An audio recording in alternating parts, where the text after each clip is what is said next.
বিশ্ব চা দিবস উপলক্ষে শিলিগুড়ির মাল্লাগুড়ি টি অকশন সেন্টারে নতুন অফিস ভবনের উদ্বোধনকে ঘিরে উৎসবের আবহ তৈরি হয়।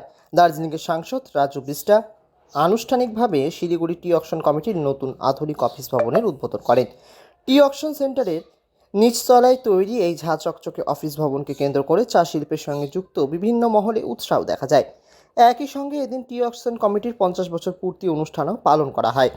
অনুষ্ঠানে উপস্থিত ছিলেন শিলিগুড়ি টি অকশন কমিটির chairman Arun Kumar পেরিওয়াল, vice chairman শ্রীবর্ধন Kalyani, কমিটির অন্যান্য পদাধিকারী, চা শিল্পপতিদের সংগঠনের প্রতিনিধি এবং চা শিল্পের সঙ্গে যুক্ত বহু বিশিষ্ট ব্যক্তি।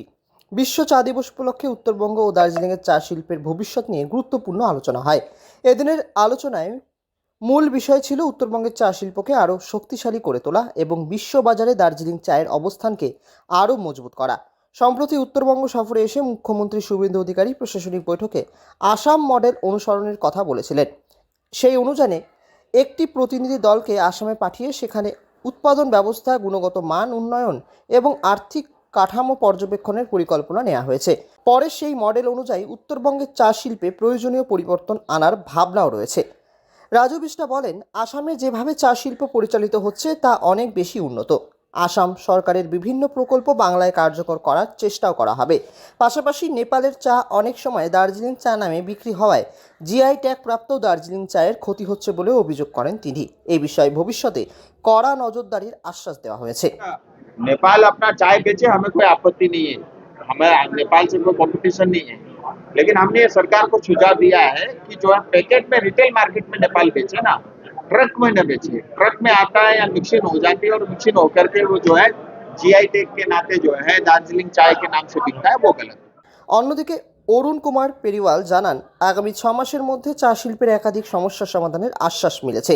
মন্দ চা বাগান, আর্থিক সংকট এবং দালাল চক্রের সমস্যা কাটিয়ে ভবিষ্যতে উত্তরবঙ্গের চা শিল্পে নতুন সম্ভাবনার দ্বার খুলবে বলে আশাবাদী সংশ্লিষ্ট মহল। सबसे बड़ी समस्याएं हैं जो यहाँ पे गार्डन्स में जो टी बुशेज हैं वो पुराने हो गए हैं, उनको अपरूट करके नए बुशेज लगाने पड़ेंगे, तब प्रोडक्टिविटी बढ़ेगा। आसाम के प्रोड्यूसरों ने समय समय पे वो काम किया है और उसके कारण उनका यील्ड बढ़ा है, प्रोडक्शन बढ़ा है। अगर यहाँ भी हमारे प्रोड्यूसर करते हैं और उनको स्टेट गवर्नमेंट और सेंट्रल गवर्नमेंट सहायता देती है तो निश्चित रूप से आने वाले 2-3 सालों में हम काफ़ी कुछ यहाँ की जो इंडस्ट्री है उसमें बदलाव देख पाएंगे। চা শ্রমিক থেকে শুরু করে বাগান মালিক সকলেরই এখন নজর ভবিষ্যতের দিকে। আসাম মডেলের সফল বাস্তবায়ন হলে উত্তরবঙ্গ তথা দার্জিলিংয়ের চা শিল্পে নতুন সম্ভাবনার দ্বার খুলতে পারে বলে মনে করছেন সংশ্লিষ্ট মহল।